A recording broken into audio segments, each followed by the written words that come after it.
আসসালামু আলাইকুম ওয়া রাহমাতুল্লাহি ওয়া বারাকাতুহু। একটা ইদান হ্যান্ডবিল দেন।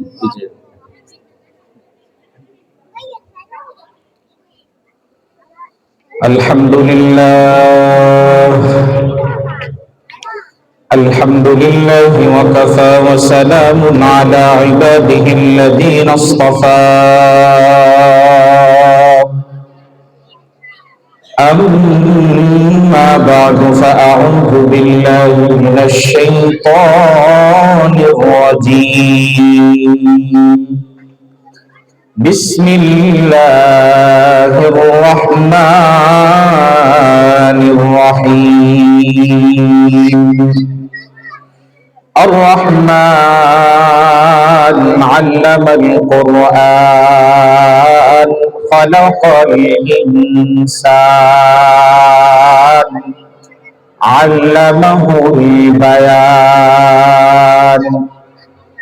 صدق الله العظيم وصدق رسوله النبي الحبيب الكريم، ونحن على ذلك لمن الشاهدين والشاكرين، والحمد لله رب العالمين.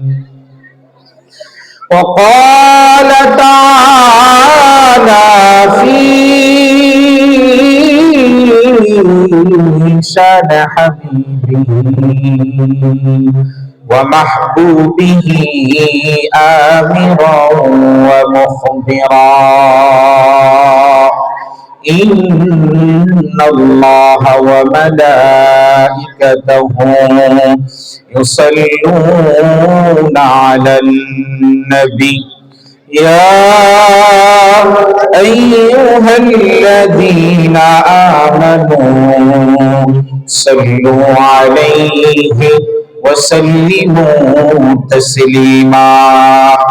اللهم صل على محمد وعلى آل محمد كما صليت على إبراهيم وعلى آل إبراهيم إنك حميد مجيد.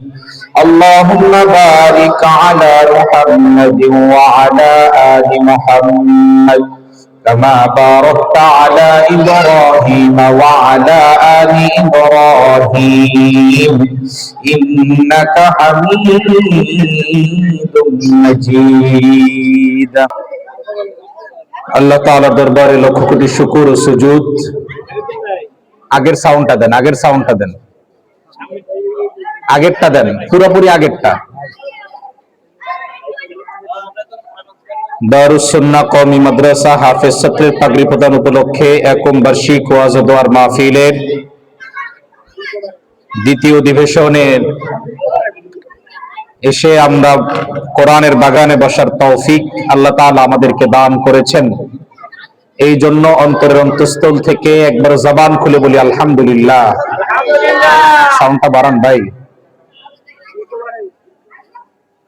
ইকো দেন, ইকো দেন।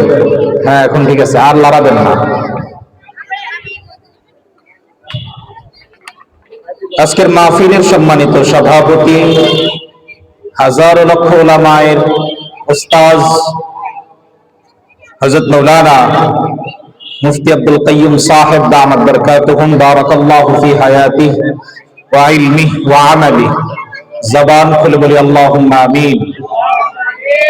প্রধান যিনি আলোচক, আমার উস্তাদদের উস্তাদ আল্লামা মুফতি মুহাম্মদুল্লাহ রিজওয়ান হাফিজাহুল্লাহ, অর্থাৎ সকলের পক্ষ থেকে আন্তরিক মোবারকবাদ। সম্মানিত উলামায়ে কেরাম, সামনে উপস্থিত সম্মানিত হাজিরিন, আলোচনা শুরু হওয়ার আগ দিয়ে কোরআনে কারীম থেকে কিছু আয়াত তিলাওয়াত করেছি। আর রহমান আল্লামাল কোরআন খালাকাল ইনসান, প্রথমত যে আয়াতটা আমি তেলাওয়াত করেছি আর রহমান, আয়াতের ব্যাখ্যা আল্লাহ তাআলার দয়ার সিফাতের বর্ণনা। দ্বিতীয়ত আল্লামাল কোরআন, কোরআনের বর্ণনা। তৃতীয়ত খালাকাল ইনসান, মানুষ সৃষ্টির সূচনা। আল্লাহ তাআলা প্রথমত নিজের দয়াটাকে পরিচয় তুলে ধরলেন, এর পরবর্তীতে কেন কোরআন সৃষ্টির কথা বললেন, কোরআনের গুরুত্ব বুঝাইলেন। মানুষ সৃষ্টি তো আগে হইছে, কোরআন তো পরে। এর ব্যাখ্যায় তাফসীর ইবনে কাসিরের বর্ণনাটা বড় চমৎকার। তিনি বলেন, বান্দা তুমি যে মানুষ, তুমি যে শ্রেষ্ঠ জীব, এইটা বোঝার জন্য তোমাকে সর্বপ্রথম কোরআন শিক্ষা করতে হবে। কোরআনের মহৎ গুণ তোমাকে বুঝতে হবে, আর না হলে তোমার যেই দাম আল্লাহ তাআলা দিয়েছেন, এই দামটা তোমার বুঝে আসবে না। কথা বুঝছেন? যারা দাঁড়ায় আছেন, মেহেরবানি করে একটু বসার অনুরোধ করতেছি। বাবা, একটু বসার চেষ্টা করেন, কিছুক্ষণ আলোচনা একটু মনোযোগ সহকারে শুনেন। অর্থাৎ আপনাদের কাছে আমার প্রশ্ন, আমরা যে খাবার খাই এটা ফলন হয় কোন জায়গা থেকে? জমিন থেকে, মাটি থেকে। পানি মাটি থেকে, তেল মাটি থেকে, ফল মাটি থেকে। যা কিছু আবাদ হয় সব কিছু মাটি থেকে, মানে জমিন থেকে, জমিনের নিচ থেকে উঠে। তাহলে আপনার কাছে আমার প্রশ্ন, জমিন কিসের নিচে থাকে? মানুষের পায়ের নিচে। মানুষের পায়ের নিচে। আপনি ভাত খাবেন, ওটা তো ধান রোপণ করতে হবে। আপনি পানি খাবেন, ওটাও নিচ থেকে, ঢিপ থেকে উঠাইতে হবে। আপনি তেল দিয়ে তরকারি রান্না করবেন বা যাই করেন, ওটাও আপনার তেলের খনি থেকে উত্তোলন করতে হবে। অর্থাৎ যা কিছুই করেন না কেন সবই তো জমিনের নিচে। কিন্তু জমিনটা আল্লাহ মানুষের পায়ের নিচে দিছে, কারণ বুঝতে হবে। আল্লাহ তাআলা কোরআনুল কারীমের মধ্যে বলেন, ওয়ালাকাদ কাররামনা বানি আদম, আমি আল্লাহ মানুষ জাতিকে সর্বশ্রেষ্ঠ সম্মানিত করেছি। এর ভিতরে কাকে সম্মানিত করেছি? বানি আদম। আল্লাহ বলে আদম জাতিকে সম্মানিত করেছি। অর্থাৎ আমরা মানুষ হিসাবে আল্লাহর কাছে দামি, কম না বেশি? জবান খুলে বলেন, কম না বেশি? বেশি। অর্থাৎ আরো সম্মানিত আমরা হয়েছি মুহাম্মদুর রাসূলুল্লাহ সাল্লাল্লাহু আলাইহি ওয়াসাল্লামের উম্মত হতে পেরে। জবান খুলে বলেন না সুবহানাল্লাহ। আমরা এত দামি মালিকের দরবারে, এত কিছু আল্লাহ তাআলা নাজ নিয়ামত দিবেন, এত মাখলুকাত আল্লাহ সৃষ্টি করেছেন, কোন মাখলুকাতকে মানুষের উপরে প্রাধান্য দেন নাই। গরু কি আমাদের চাইতে দামি? হ্যাঁ? ছাগল, মহিষ, ভেড়া, পাখি, কোন ফল ফলাদি? রাস্তা দিয়ে যখন কোন দামি গাড়ি যায়, মানুষ দেখে থাইমা যায়, অ্যাক্সিডেন্ট যাতে না হয়। গাড়িও মানুষকে সম্মান করে, গাড়িওয়ালা সেও বুঝে আমার গাড়ির চাইতে ওনার জীবনের মূল্যটা অনেক বেশি। যাই হোক, আল্লাহ তাআলা মানুষ হিসেবে দামি করেছেন। আল্লাহ তাআলা কিছু নসিহত বান্দাকে করেছেন, বান্দা তুমি যে মানুষ, তোমাকে আরো দামি হতে হবে। স্বর্ণের দাম প্রত্যেক বছর বাড়ে না কমে? হ্যাঁ, বাড়ে। জমিনের দাম, সবকিছুর দাম বাড়ে। মানুষের দাম কি কমবে না বাড়বে? কিন্তু আমাদের খাসলতের কারণে আমরা দাম কমায় ফেলি। আমাদের গায়রতকে আমরা নষ্ট করি। ইসলামী হুকুম আহকামের ক্ষেত্রে আমাদের সবচেয়ে গাফলতি। এই জন্য আমাদের দামটা কমে যাচ্ছে, বাড়তেছে না। আল্লাহ তাআলা বলেন, তোমার দাম যে কতটুকু এটা তুমি নির্ণয় করতে পারবা না, তোমার ক্যালকুলেটর হিসাবে ধরবে না। তোমার দামটা আমি আল্লাহ এত বাড়াইছি। একটু চিন্তা করে দেখেন, দুই কাঁধে দুইটা ফেরেশতা আল্লাহ দিয়ে দিছে নূরের।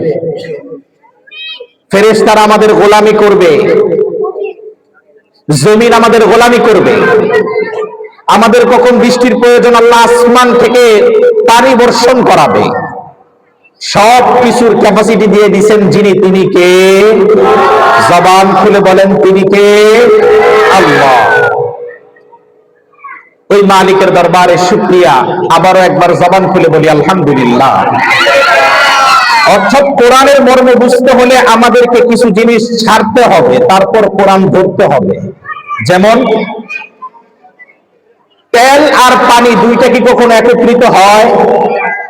একটা বোতলে যদি আধা বোতল তেল নেন, বাকি আধা বোতল পানি নেন, তাহলে কি হবে? দুটোটা মিক্সার হয়ে যাবে কেন? পদার্থ তো দুই রকম, আল্লাহ তাআলা দুইটাকে দুই ভাবে সৃষ্টি করছেন, একত্রিত হওয়ার তো কোনো সুযোগই নাই। জিনিসটাও এমন। মনোযোগ দিই বাবা। অর্থাৎ পদার্থ কয়টা বললাম? দুইটা। তেল আর পানি কোনোদিন একত্রিত হতে পারে না। এই জন্য আল্লাহ তাআলা বলেন, তোমার যে এই সিনাটা হচ্ছে একটা বোতল। এই সিনা কি? একটা বোতল। এই বোতলটার অর্ধেক যদি তোমার গুনাহ দ্বারা ভরপুর থাকে, আর বাকি অর্ধেকে যদি তুমি কোরআন ঢুকাইতে চাও, কোরআন আর গুনাহ কোনোদিন একত্রিত হতে পারে না। এই জন্য আল্লাহ তাআলা বলেন, বান্দা, তোমার অন্তরের মধ্যে যখন তুমি কোরআন ঢুকাইতে চাইবা, তোমার অন্তরে যখন কোরআন ধারণ করতে চাইবা, তোমার অন্তরটাকে পাক পবিত্র করে পুরা সম্পূর্ণরূপে ক্লিন করতে হবে। এরপরে তোমার সিনার ভিতরে কোরআন ঢুকবে, আর না হলে ঢুকবে না। তাহলে আমাদের করণীয় কি? গুনাহকে ছেড়ে দেওয়া। গুনাহ, এদিকে মনোযোগ বাবা, গুনাহ ছেড়ে দেওয়া। আজকে আমরা শিখবো একটা গুনায় 8টা সাক্ষী। কয়টা? আজকে যদি এখন থেকে একটা গুনাহ করি, 8টা সাক্ষী আপনার আমার বিরুদ্ধে কিয়ামতের ময়দানে দাঁড়ায় যাবে। সাক্ষীগুলো বড় মারাত্মক। কোরআনুল কারীম তার সাক্ষী। প্রত্যেকটা সাক্ষী কোরআন থেকে দলিল দিব ইনশাআল্লাহ। মনোযোগ সহকারে শুনবেন, লড়াচড়া কইরেন না। আমাদের জমিনে ভূমিকম্প হয় কি হয় না? হ্যাঁ, কিছুদিন আগেও তো হয়েছে। ভূমিকম্প নিয়ে চিন্তিত হয়, এটা মুমিনরা হয় না। যারা নামাজি না, ইমানদার না, তাদের ভিতরে কম্পন বেশি সৃষ্টি হয়। কারণ ভূমিকম্প নিয়ে চিন্তিত হওয়ার কোনো কারণ নাই। ভূমিকম্প নিয়ে আল্লাহ একটা সূরা নাযিল করছেন, সূরার নাম সূরাতুল জিলজাল। সূরাতু জিলজাল। আল্লাহ একটা ভূমিকম্প নিয়ে সূরা নাযিল করে দিবেন। বান্দা, ভূমিকম্প আমি আল্লাহ কেন দেই, ভূমিকম্প কি জন্য হয়, প্রত্যেকটা বিশ্লেষণ কোরআনকে ঘাটো, তাহলে পেয়ে যাবা। যেমন সূরাতুল জিলজালের ভিতরে বলে আল্লাহ, ইয়াউমা ইযিন তুহাদ্দিসু আখবারাহা বিআন্না রাব্বাকা আওহাদাহা। আল্লাহ বলে, এই যে সাজানো দুনিয়াটাকে দেখতেছো, এই সাজানো পৃথিবীটাকে যে দেখতেছো, এই সাজানো পৃথিবীটা কিয়ামতের ময়দানে চুরমার হয়ে যাবে। কিয়ামতের আগ মুহূর্তে তুমি পৃথিবীর যেই প্রান্তেই থাকো না কেন, ওই প্রান্ত থেকেই এই জমিন তোমার বিরুদ্ধে সাক্ষী দিবে। জমিন তোমার বিরুদ্ধে সাক্ষী দিবে। তুমি কথার কথা এই দারুস সালামের টাওয়ারের সামনে গুনাহ করছো, কিয়ামতের ময়দানে দারুস সালামের টাওয়ার তোমার বিরুদ্ধে সাক্ষী দিবে। এটা কিভাবে সম্ভব? জমিন আবার সাক্ষী দেয় কিভাবে? আল্লাহ কোরআনে দলিল দিয়ে দিলেন সূরাতুর রহমানের মধ্যে, ইয়া মা'শারাল জিন্নি ওয়াল ইনসি ইন ইসতাতা'তুম আন তানফুযু মিন আকতারিস সামাওয়াতি ওয়াল আরদি ফানফুযু লা তানফুযুনা ইল্লা বিসুলতান। আল্লাহ বান্দাকে ডাক দিয়া বলে, বান্দা, তোমার যদি গুনাহ করতে মনে চায়, তোমার যদি গুনাহের প্রতি আকর্ষণ বেশি থাকে, তাহলে আমার দুনিয়ার জমিন থেকে বের হয়ে যায়, তুমি যেখানে পারো সেখানে গুনাহ করো। এবার আপনাদের কাছে প্রশ্ন, জমিন ছাড়া দুনিয়া আছে? যেখানেই যান জমিন আছে না নাই? অর্থাৎ কোন জায়গায় যায় গুনাহ করার কোন সুযোগ আছে? মাইকলা ভাই কোটা কমাও।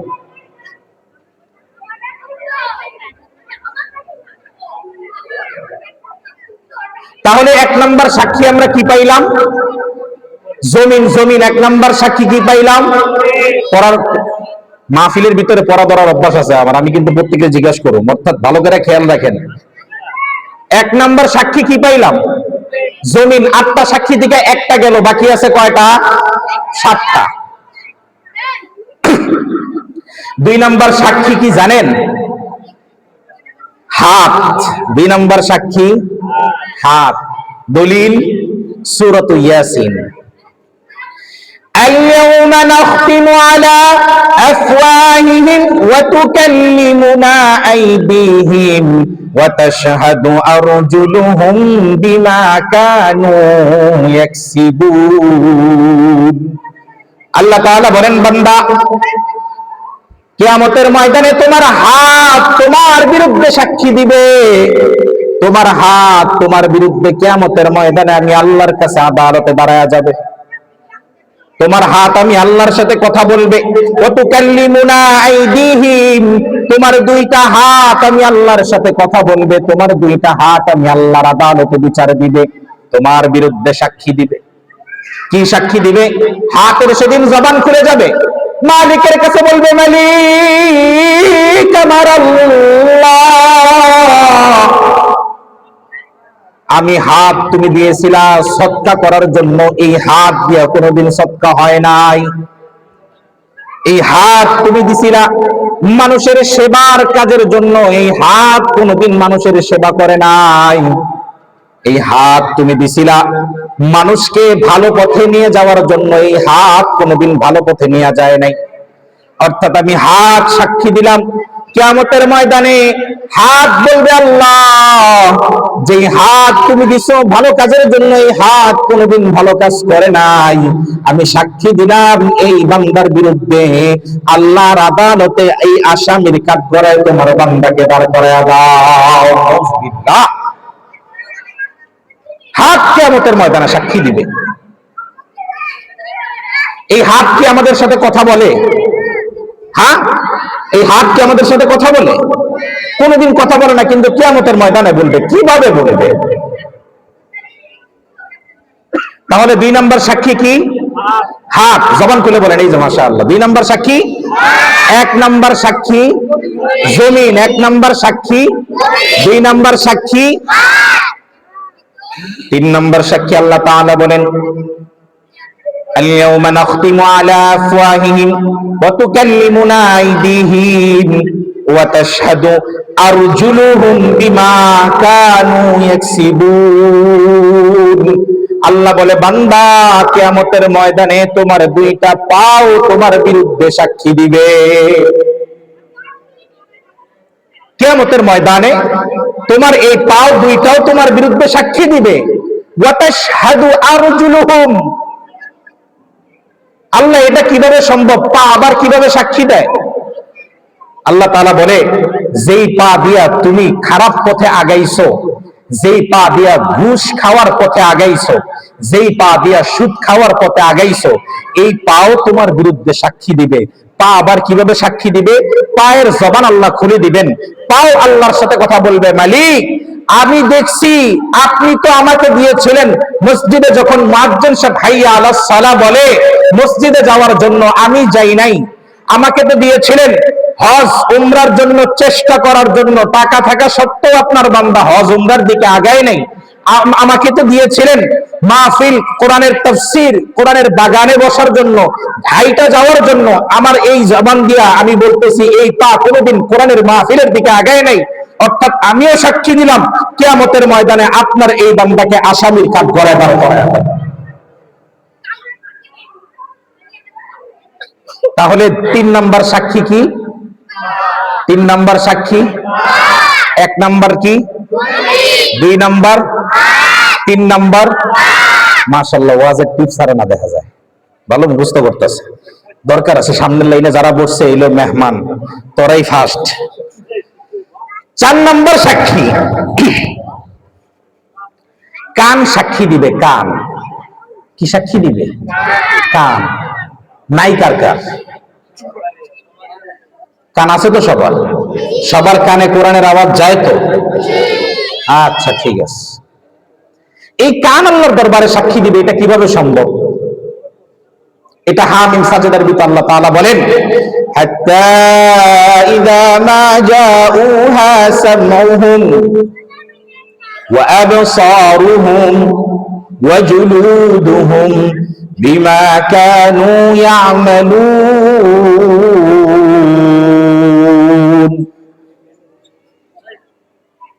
কান আল্লাহর আদালতে দাঁড়ায় যাবে মালিক। এই কানের মধ্যে বহুবার মুয়াজ্জিন সাহেবের আযান, মসজিদের মাইকের আওয়াজ এই কানের মধ্যে গিয়েছে, কোনদিন এই কান দ্বারা আযানকে গ্রহণযোগ্য করা হয় নাই। হাইয়া আলাল ফালা বলে মসজিদের ইমাম সাহেব, মুয়াজ্জিন সাহেব তারাও আহ্বান করেছে, তবুও পর্যন্ত এই কানের মধ্যে আওয়াজ যাওয়া সত্ত্বেও কোনদিন এই বান্দা আগায় নাই।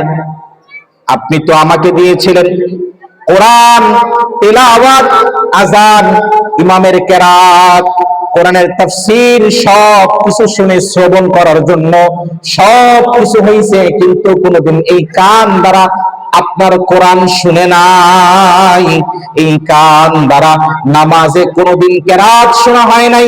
এই কান দ্বারা কোনদিন কোরআনের তাফসীর ঢুকানো হয় নাই।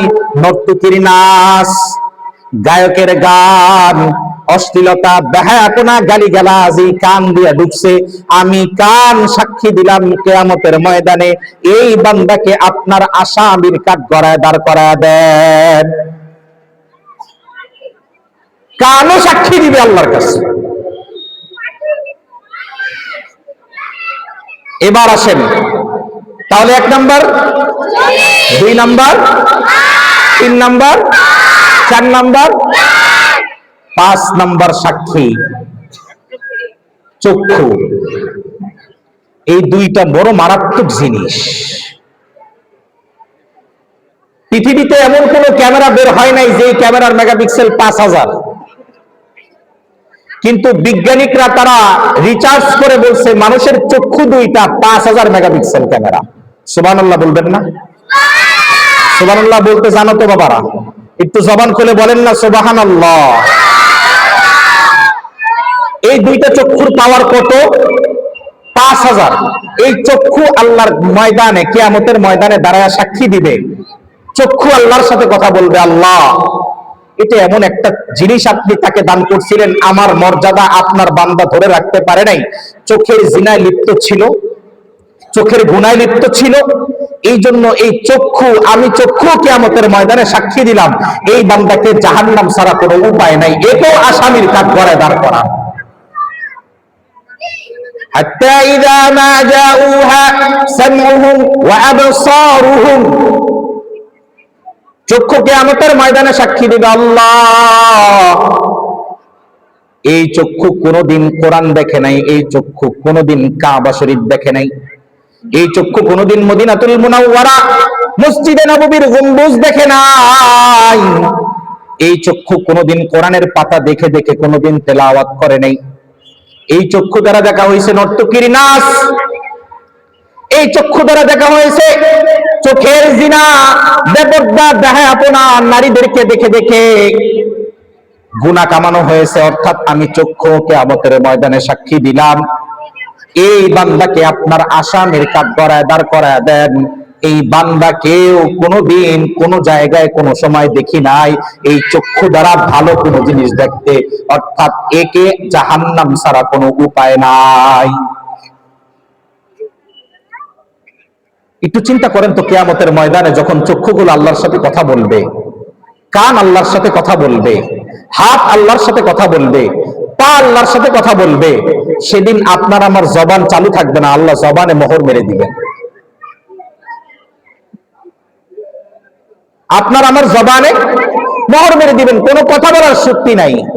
ইখসাউ ফিহা ওয়ালা তুকাল্লিমুন, জাহান্নামে চুপ করে বসে থাকবি, কোনো কথা বলবি না।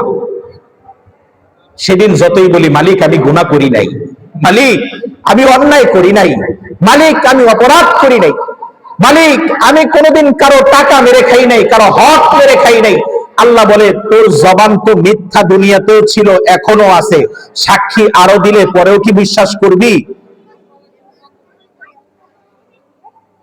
5টা তো সাক্ষী দিল, জমিন আল্লাহর কাছে সাক্ষী দিল, হাত আল্লাহর কাছে সাক্ষী দিল, পা আল্লাহর কাছে সাক্ষী দিল, কান আল্লাহর কাছে সাক্ষী দিল, চক্ষু আল্লাহর কাছে সাক্ষী দিল, 5টা দিছে, এবার 6 নাম্বার সাক্ষী।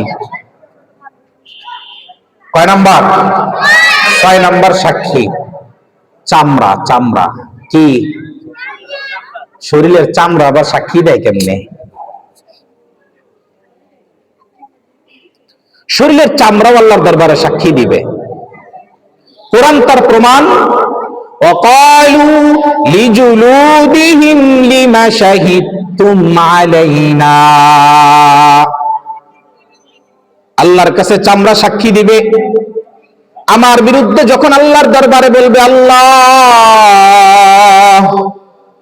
কোন দিন কোন জায়গায় এই চামড়া দ্বারা যা কিছু গঠিত হয়েছে আল্লাহর দরবারে কোনদিন মাথা নত করে নাই, মসজিদে যায়া কোনদিন সিজদা দেয় নাই, এই মসজিদে যায়া কোনদিন এই চামড়া দিয়ে আল্লাহর কাছে নত করে নাই, আর বলে নাই আল্লাহ ভালোবাসা আপনি আমাকে মানুষ বানাইছেন, ভালোবাসা মর্যাদাপূর্ণ বানায়া দিছেন, কোনদিন আপনার দরবারে শুকরিয়া আদায় করে নাই। এবার আপনাদের কাছে আমার প্রশ্ন, হাতের ভিতরে চামড়া আছে না নাই? পায়ে চামড়া আছে না নাই? চক্ষুর ভিতরে, চক্ষুর উপরে চামড়া আছে না নাই? কানে চামড়া আছে না নাই?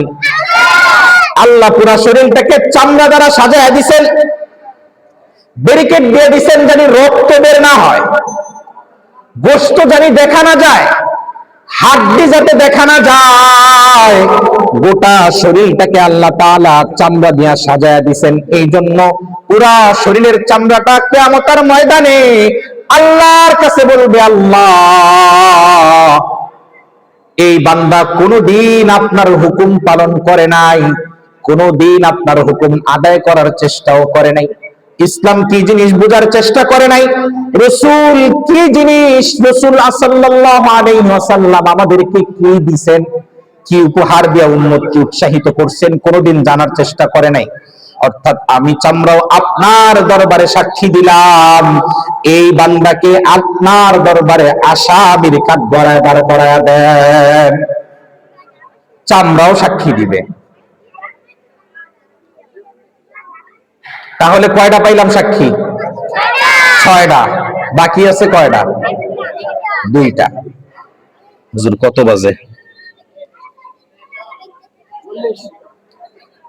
যাক, আমার সময় খুবই কম, তারপরও 2টা দিয়ে শেষ করে দিচ্ছি। 7 নম্বর যেই সাক্ষী সেটা হচ্ছে আমাদের 2 কাঁধের 2 ফেরেশতা। 2 কাঁধের 2 ফেরেশতা। ফেরেশতারা আবার কিভাবে সাক্ষী দেয়? সূরা ইনফিতর, কোরআনুল কারীমের মধ্যে একটা সূরা আছে সূরা ইনফিতর। ইনফিতরের ভিতর আল্লাহ তাআলা বলেন, কিরামান কাতিবিন ইয়ালামুনা মা তাফআলুন। আল্লাহ তাআলা বলেন, তোমার 2 কাঁধে 2টা ফেরেশতা আমি আল্লাহ দিছি, সম্মানিত 2 জন ফেরেশতা। এই 2 জন ফেরেশতা আমাদের কাঁধে থাকার কারণে বাম সাইডে যিনি থাকেন তিনি গুনাহ লেখেন গুনাহ, ডান সাইডে যিনি থাকেন তিনি সওয়াব লেখেন সওয়াব। আমাদের জীবনটা এতটাই অতিষ্ঠ হয়ে গেছে গুনার কারণে, বাম কাঁধের ফেরেশতা গুনাহ লিখতে লিখতে ক্লান্ত হয়ে গেছে, ডান কাঁধের ফেরেশতা সওয়াব লেখার সুযোগ পায় না।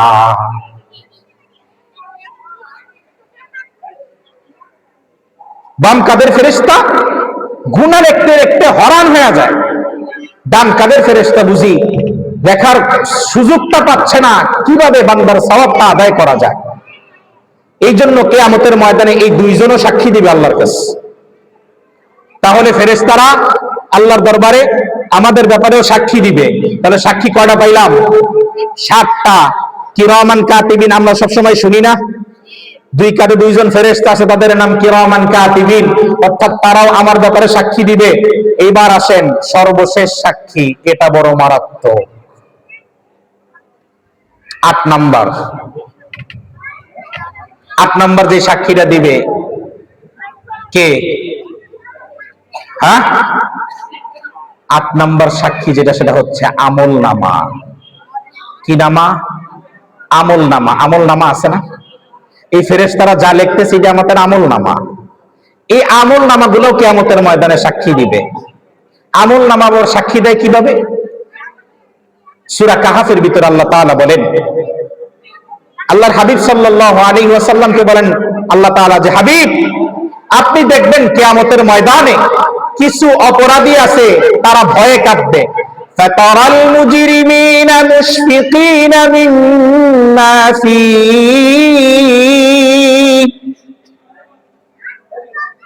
কিয়ামতের ময়দানে আপনি দেখবেন কিছু অপরাধীরা তারাও কাঁপতেছে। অপরাধীদের হাতে যখন আমলনামা দেওয়া হবে, অপরাধীরা আমলনামা হাতে নিয়ে বলবে, মা লিহাযাল কিতাব লা ইউগাদিরু সগীরাতাও ওয়ালা কাবীরা, হায় হায় এটা কেমন আমলনামা, একটা ছোট গুনাহ আমার জিন্দেগি থেকে ছুটে নাই, একটা বড় গুনাহ আমার জিন্দেগি থেকে ছুটে নাই, এটা কেমন আমলনামা আল্লাহ তাআলা হাজির করছেন। অর্থাৎ আমলনামাও আপনার আমার বিরুদ্ধে সাক্ষী দিবে আল্লাহর দরবারে। তাহলে আমলনামা যখন দেখবে, দেখার পরে আল্লাহ তাআলা বলবেন, বান্দা এবার কি করবি ক, তোর আমলনামা নে।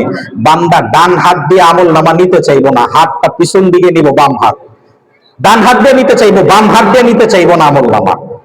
এটা যখন হবে, এই বাম হাতটা যখন পিছন দিকে নিবে, কোন কোন বর্ণনার ভিতরে এত মারাত্মক ভাবে আসছে, সিনা ফাইরা একেবারে ভিতর দিয়া বাম হাতটা সামনের দিকে আগে যাবে, আল্লাহ তাআলা তখন আমলনামাটা হাতে ধরায়া দিবে।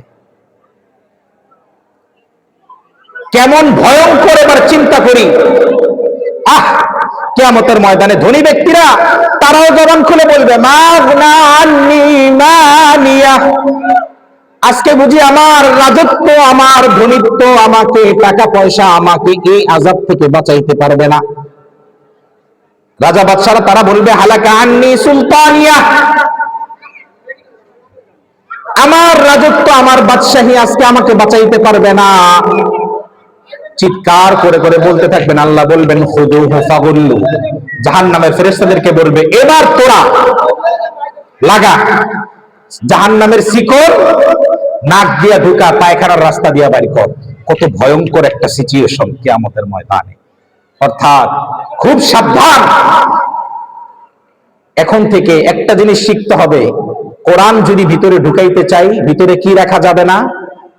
গুনাহ। গুনাহ, এই তো কয়েকজন বলতেছে, সবাই বলেন না, কি রাখা যাবে না? গুনাহ।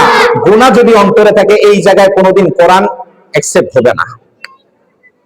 কোরআন কোনোদিন সিনার ভিতরে সুন্দর মতো সাজবে না, কারণ ভিতরে তো আমার গুনাহ। আল্লাহ তাআলা আমাদের গুনাহ থেকে বাঁচার তৌফিক দিক। এবং আয়াতের আলোচনা শুরু থেকেই বলছি যে আল্লাহ মানুষ সৃষ্টির কথা কেন পরে আনলেন, কোরআন শিখার কথা কেন আগে আনলেন? তুমি যে মানুষ, আমি যে মানুষ, এই মানুষের পরিচয়টাকে বোঝার জন্য আগে তোমাকে কোরআন শিখতে হবে, কোরআনকে ধারণ করতে হবে। সর্বশেষ একটা কথা বলে শেষ করে দিচ্ছি, কোরআন শিখার প্রয়োজনটা কেমন। সকালে যদি আপনি খালি পেটে পেঁয়াজ খান, কি পেঁয়াজ যদি খান, তারপরে কোরমা পোলাও খাইলেন, ঢেক দিলে কোনটা আগে আসবে? পেঁয়াজ। অর্থাৎ আপনি আপনার ছেলেকে মন্ত্রী বানান, মিনিস্টার বানান, যাই কিছু বানান না কেন, তার আগে কোরআন শিক্ষা দেন। সন্তান যদি কোনোদিন মানুষ হয়, ওই ভিতর থেকে আগে কোরআনের সোহবতে মানুষ হবে, তারপরে ভিতর দিয়ে ব্যারিস্টার, ইঞ্জিনিয়ার, প্রেসিডেন্ট, যা কোন সব শাস্তি। আল্লাহ তাআলা আমাদেরকে বুঝার তৌফিক দিক। আলোচনা করার যোগ্যতা আমার নাই। একতজার মাদ্রাসা মাওলানা সাদ্দাম হোসেন আমার মামা হয় এক হিসাবে। আমার পরে এখন যার আলোচনা শুনবেন, আমার ওস্তাদ, মাথার তাজ। আমি হযরতের কাছ থেকে দোয়া নিয়ে এখান থেকে নামবো। হযরত হাফেজ মাওলানা মুফতি আল আমিন গাজী হাফিজাহুল্লাহ, বারাকাল্লাহু ফি হায়াতিহি ওয়া ইলমিহি ওয়া আমালিহি। মনোযোগ সহকারে তার আলোচনাগুলো শুনবেন, তথ্যবহুল আলোচনা। আল্লাহ তাআলা যা আলোচনা করলাম, সবার আগে আমাকে এবং সকলকে এই আলোচনার উপর আমল করার তৌফিক দান করেন। ওয়া মা আলাইনা ইল্লাল বালাগ। আসসালামু আলাইকুম ওয়া রাহমাতুল্লাহি ওয়া বারাকাতুহু।